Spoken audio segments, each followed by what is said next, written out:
Hi guys, welcome back to my channel. My name is Kesh. Today we have one of my colleagues with me. Her name is Ambika. She's also an expert IELTS trainer. Hi guys. So you might remember that I mentioned about making a video about how the IELTS writing is marked. So today we are making a video how the marks are given for different kinds of marking criteria. Okay? So let's start with the question. Sure. Yeah? Okay. So here's the question. Some people think that all university students should study whatever they like. Others believe that they should only be allowed to study subjects that will be useful in the future, such as those related to science and technology. Discuss both these views and give your own opinion.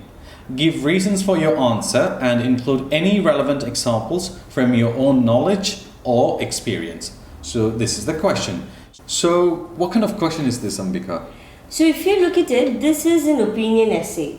You've been given two views. You're asked to comment on both the views and give your opinion on those views. So this ideally would be, to me, a 5-paragraph essay. What do you think, Ish? Yes, definitely, because they're asking you to comment on both the views. Right. So meaning you need to write 2 body paragraphs for both these views and 1 more body paragraph for your own opinion. Right. And of course, introduction and conclusion. So in total, 5 paragraphs. Essay.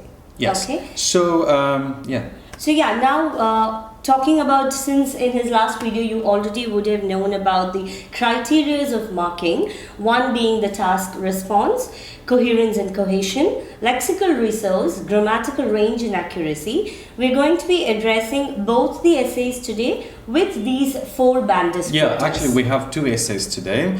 One that is worth of band 6 or maybe 6.5. The other one is about 7. All right. Let's start with the marking criteria. Let's look at it individually for each essay. Let's start with your essay, Ambika. Sure. What is it like for task response? Right. So the essay that I have actually corrected, the essay addresses both the ideas which has been, both the views which has been in the question, which is a really good thing, which means it definitely would be above a 6. Then it does have a relevant position, relevant opinion of the writer. It also has a clarity when it comes to the main ideas of the essay. The reason why this wouldn't go above a 7 is because the development of each ideas, basically your supporting points, are very vague, are rather inadequately developed based on the criteria given to us. So that's what I think about this essay, Kish. What about yours? Well, if you look at this essay, this has clear position in each main body paragraph. Right. And also it addresses all the parts sufficiently, because there are 5 paragraphs. The first paragraph is introduction, the last one is the conclusion, and there are 3 main body paragraphs. If you read the topic sentence of each body paragraph, there's a clear mention of what that particular paragraph is all about. Right. And in the introduction, there is a clear paraphrased sentence of the opinions. Okay. Sorry, the views, the given views, and also his opinion. And in the conclusion part, it's very clear that he has stuck to his opinion throughout the essay, because whatever he has mentioned in the introduction paragraph is there in the conclusion, so it doesn't contradict. Right. So there is a clear flow of the ideas throughout the essay. So I think that's where the student has lacked a bit. I see. In terms of the conclusion, it's very unclear. Okay. In fact, he does contradict his own opinion, which is in your body paragraph 3, to the conclusion in the last. So there is kind of a contradiction, which is why the band score would definitely reduce. I see, okay. So also another thing, one main criteria that he's not been able to address in the task response is elaboration of the supporting points. So the supporting points aren't as clear as it needs to be for a band 7. I see. Yeah, Okay. yeah. Well, if you look at this essay, like I said before, there's a clear mention of what that particular paragraph is all about. Right. So there's a clear topic sentence in each body paragraph. For example, in the first main body paragraph, it talks about choosing a course or subject that they are passionate about. If you look at the first sentence, it says there could be a number of reasons as to why people opt for subjects that are passionate about. So as soon as you read this sentence, I know that this paragraph is all about subjects that students choose that they're passionate about. Right. So this is how you indicate the reader what you're going to be saying in the rest of the paragraph. Okay. And also there's a clear further explanation of his topic sentence. For example, the topic sentence here is passion is important to succeed in life. So this is his strong, stake in this paragraph. Yeah. So the further sentences, talks about why he's saying this opinion, why he's saying that passion is important. Yeah. And also there's an example to back up his opinion, to support his opinion. So it's not just in the main body, in the first main body paragraph, but throughout the essay. Yes. So I would give 8 for task response for this essay, Right. as it sufficiently addresses all parts of the task, plus presents a well-developed response to the question with relevant and extended and supporting ideas. With solid examples as well. Sure. What about yours? So here, in terms of addressing the question, it is good. Yeah. But in terms of the clarity of the idea of supporting points and also stating examples, like you said, isn't as much as a 7. So I would definitely go for a 6 for this essay. I see. I wouldn't even go above 6 for this essay. Okay. Yeah. Right.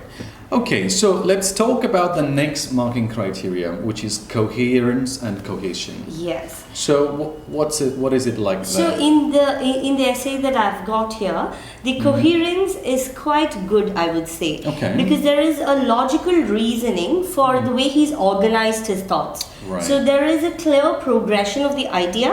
And in terms of the cohesive devices, he's used quite a few cohesive devices. But this is a criteria which has a little bit of confusion when it comes to the students, because there is underuse of cohesive devices, at the same time overuse of cohesive devices.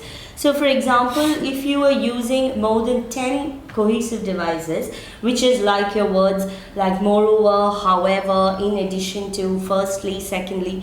So if you overuse it, that also takes a hit on your band score. Yeah. But if you underuse it, which means you haven't relevantly connected your ideas as well. So here in this essay, he's used about 11 cohesive devices. Wow, that's quite a lot. Yeah. Yes. So that is the only reason why I think he's had a little bit of issue when it comes to this category, this criteria. I see. Because in terms of paragraphing, he's done a perfect 5-paragraph essay. Yeah. It's with the overuse of cohesive devices that see. he's losing out on the band. Right. Okay. Yes. So what about yours, Gage? Well, this essay, I would say, has an excellent coherence. Okay. Because right from the beginning, he's very clear about what he wants to talk about. Right. So if you look at the introduction paragraph, he talks about, what one should, opt for when it comes to university education.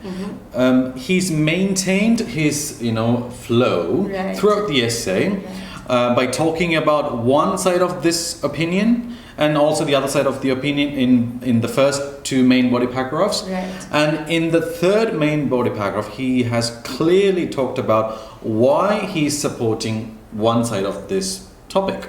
Right. With solid evidence. Okay, so there is a clear coherence, when it comes to, making everything hang together. Okay, that's good. Yeah, and also in terms of cohesion, he has used quite a number of cohesive devices. Okay. Actually, if you look at cohesive devices he has used, they're not force-fitted. Right. They fit in perfectly there because he knows what he's talking about. And if you look at some examples of cohesive devices, while others opine that So while is a very good cohesive device when you want to contradict something. True. Okay. When you want to say something opposite to what you've just said before. Right. And if you look at other ones, in the second main body paragraph, he starts with "on the other hand." So this is again a phrase you can use to contradict with what you've already said before. Right. So as soon as I read this, okay, so he's going to be talking about something against what he said before. Yes. And if you look at the last paragraph, which is the conclusion, he starts with "therefore." So "therefore" is a very good word, very good formal word for "so." Right. So you can also use "so," but "so" is, I would say, kind of informal, so I would stick to "therefore." So when you have considered all the points and then you have come to a conclusion, you use this word. In fact, I'd like to add on, there's a particular cohesive device I thought was very similar to what you said, consequently. Oh, right, yeah. I think this guy has also used consequently. Yeah. Right. I think that's a really good one, because you use consequently to talk about the after effect of something. So, which is a very good one. Very good Yes. cohesive device as well. Yes. So, what kind of bank score do you think? Well, I would say this is again 8 worth of 8, because, like I said before, this whole essay makes excellent sense.